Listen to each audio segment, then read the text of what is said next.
itu kayak lo tuh nggak boleh nanya. Kalau lo nanya hal ini, ibaratnya kayak pin ATM-mu berapa? Kamu mau kasih tahu nggak pin ATM? Enggak kan? Rahasia banget. Itu privacy kan? Ya, privacy. Sama ini juga privacy. Nah, aku sama dia lagi berantem nih, lagi berantem gede, dan dia mau balas dendam. Aku lagi live nih, terus ada followers nanya, kamu alamatnya di mana? Dan dia lagi ada di situ. Dia sebenarnya nggak tahu nih alamat rumahku gitu kan? Mungkin saja pas ada dendam. Pas aku sebut, pas dia lagi dendam, dia datang ke rumah. Untuk posisi sekarang, apa sebutan yang pas untuk saya sebutkan untuk Bang Reva? Selebgram, seleb TikTok, seleb Bigo ya? Atau seleb lain apa itu? Kalau selebgram sih enggak. Kalau selebgram itu kan di Instagram. Kalau jujur sih ya, aku tidak pernah menyebut diriku sebagai seorang artis atau seorang selebritas, seleb-selepan. Tapi kalau kalian merasa gue bisa menyandang titel itu, why not gitu? Kenapa enggak? Tapi gue nggak pernah, gue cuma orang biasa, kita sama-sama makan nasi kok. Cuman mungkin gue punya konten, gue punya talent, tapi gue nggak pernah memberikan titel ke diri gue, oh gue artis, gue selebgram. Tapi para followers abang yang memberi, mereka yang memberikan titel itu. Karena kalau misalnya ditanya ini, jadi sekarang apa titelnya, gue lebih ngomong kayak gue tuh pengusaha sebenarnya. gue tuh businessman, karena gue punya agensi ini. Agensi ini tuh gue menghandle orang, gue ngajarin orang bagaimana menggunakan si Bigo Live ini untuk menghasilkan duit gitu.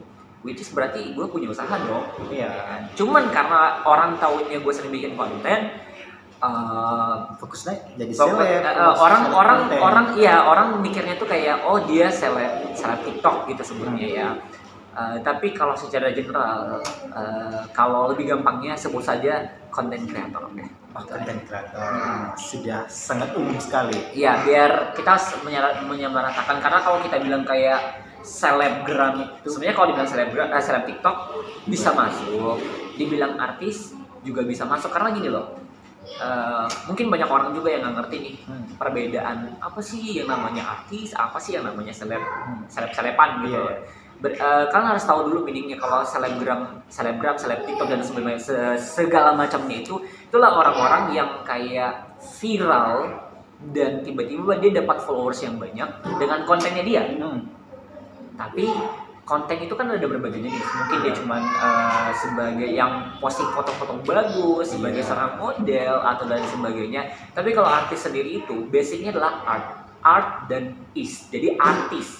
Art itu kan seni, pekerja seni. Jadi kalau ditambah is itu jadi pekerja, berarti pelaku atau pekerja seni. Jadi sebenarnya kalau dibilang artis tuh kayak orang kan mikir kalau jadi artis tuh harus masuk TV dulu.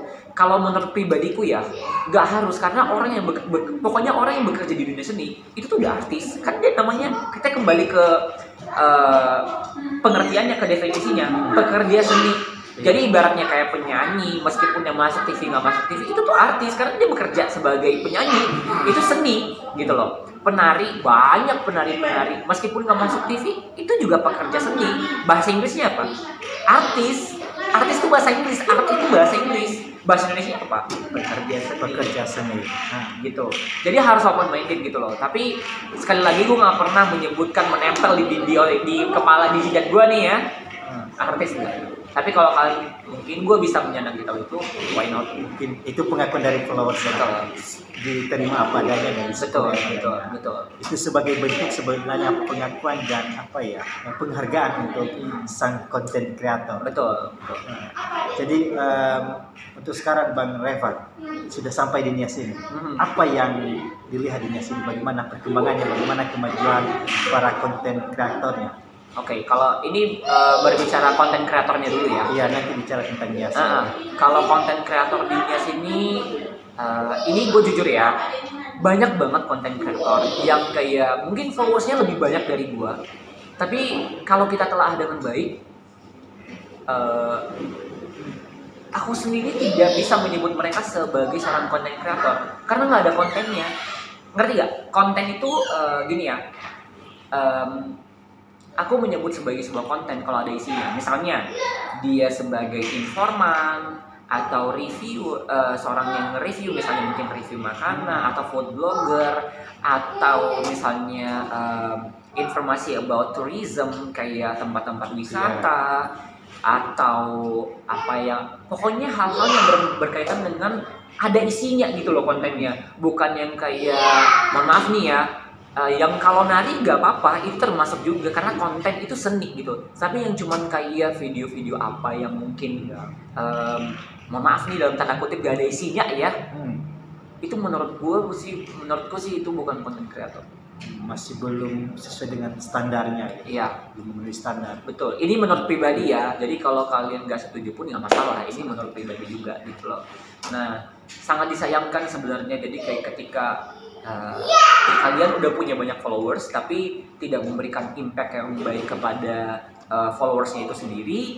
Ibaratnya kalian bisa menginfluence, misalnya nih, ini contoh ya, ini menurut sekali lagi nih pendapat pribadi. Aku kasih contoh misalnya di Nias ini tuh gak secara umum, gak semuanya, beberapa tempat mungkin ya. Edukasi itu menurutku masih kurang. Misalnya nih, misalnya ini contoh ya, misalnya menanyakan hal pribadi. Kamu agamanya apa? Kamu kapan nikah? Kamu kapan punya anak? Alamat kamu di mana? Gaji kamu berapa? Ini semua contoh-contoh yang menurutku itu privacy. Kan tahu gak? Privacy itu kayak lo tuh nggak boleh nanya.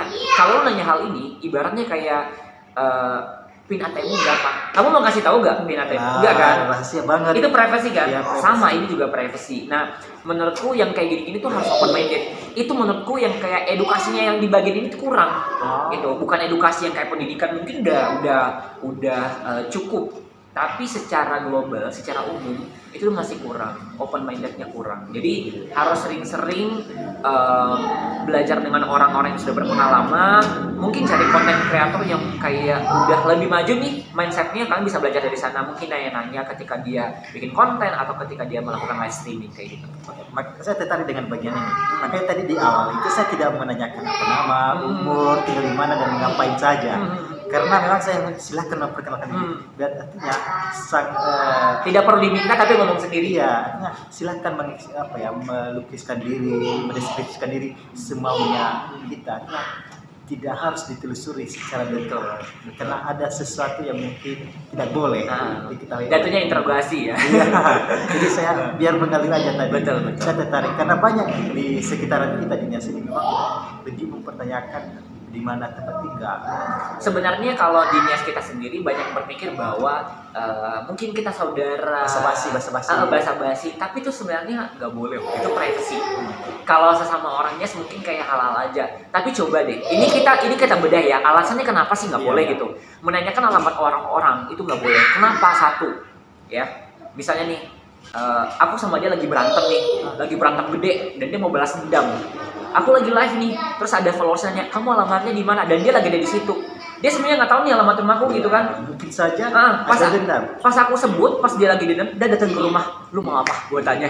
Ya kan? Tiba-tiba dia muncul bawa, kita nggak tahu ya. Pokoknya dia mau balas dendam, intinya. Yang rugi siapa? Si konten kreatornya dong. Ya kan? Nah, terus yang kedua, kenapa banyak orang yang kayak nge-review nih? Guys, aku mau unboxing ya. Kenapa alamatnya ditutup? Karena itu alamatnya ditutup, takutnya tuh kayak ada yang berpura-pura menagih duit. Padahal ada rencana-rencana yang buruk. Padahal emang mau mencuri duitnya gitu loh. Oh iya.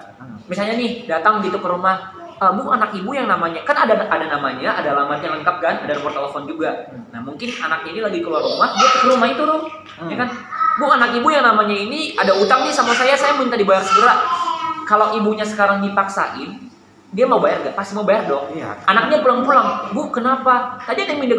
Oke, kita lanjut ya, tadi terputus. Jadi lanjut dari cerita yang sebelumnya. Jadi kalau in case misalnya mamanya udah ditagih tadi sama orang yang kita nggak kenal, yang udah tahu alamatnya gitu kan, kalau ibunya mau bayar, otomatis sudah rugi dong. Iya, rugi lah. Nah, anaknya datang, saya nanya atau ibunya ngomong gitu, tadi ada nagih kamu nih. Anaknya nggak tahu, loh kok bisa? Ya itu karena ngasih alamat kontak person dengan sembarangan. Jadi misalnya nih, aku kenal sama abangnya, ya, udah punya nomor handphone dong. Ya. Terus tiba-tiba ada si A lah sebut, Bang, aku mau dong nomornya Bang Revan. Kalau abang sendiri mau ngasih langsung atau gimana? Biasanya izin dulu sebenarnya. Harusnya izin dulu. Tapi kadang itu karena memang teman ya mungkin Tetap mau teman atau siapapun itu harus tetap izin. Ya. Etikanya seperti itu.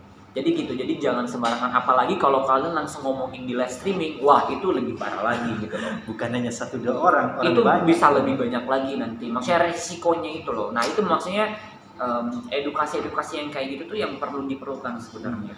Jadi kan itu kan nggak ada di sekolah ya, mungkin ada tapi nggak fokus di situ karena kan di sekolah fokusnya mengenai mata pelajaran dan sebagainya. Kalau ini kan hal-hal umum yang sering terjadi yang secara langsung kita nggak sadar, itu tuh yang menurutku penting kan, kasih tahu edukasi. Nah, baik. Tadi ada satu lagi yang abang lupakan. Apa itu? Apa jadi? Mengenai niasnya kan? Iya, nias. Kan tadi konten kreator nih. Ini sekarang mengenai niasnya kita bahas ya. Kalau aku kan balik ke sini ya, aku kan memang demen traveling. Suka jalan-jalan ibaratnya, suka kulineran, suka ke pantai, suka ke tempat-tempat yang kayak bagus buat bikin konten. Kan kita konten kreator ya, otomatis kita nyari tempat juga gitu loh. Nah, kalau menurutku sendiri di sini udah mulai bagus ya, apalagi Nias Selatan ya menurutku ya. Nias Selatan tuh banyak yang kayak tempatnya udah terkenal, udah jadi buah bibir masyarakat di luar selain dari Nias sendiri, kayak Sorake yang jadi tempat surfing internasional, Bang Mata Luo. Memang nggak semuanya, tapi itu sebenarnya tadi poinnya.